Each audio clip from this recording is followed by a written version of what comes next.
పంచవర్ష ప్రణాళికలు వాటి యొక్క ప్రధాన లక్ష్యాలను పరిశీలిద్దాం. ప్రణాళిక, కాలం, వాటి యొక్క లక్ష్యాలను తెలుసుకుందాం. 1వ పంచవర్ష ప్రణాళిక 1951 నుంచి 56 వరకు. దీని యొక్క లక్ష్యం వ్యవసాయం, నీటిపారుదల అభివృద్ధి. 2వ పంచవర్ష ప్రణాళిక 1956-61. దీని యొక్క లక్ష్యం భారీ పరిశ్రమల అభివృద్ధి, సత్వర పారిశ్రామికీకరణ.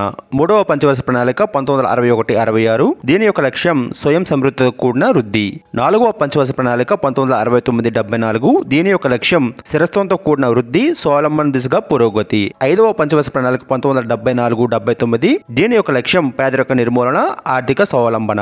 6వ పంచవర్ష ప్రణాళిక 1980-85. దీని యొక్క లక్ష్యం నిరుద్యోగ నిర్మూలన.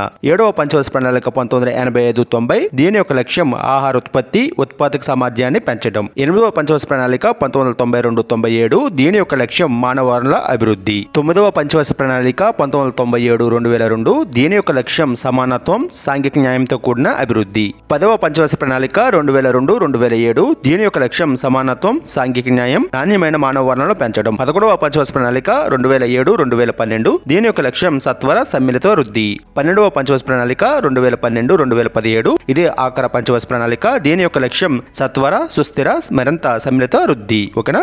Thank you.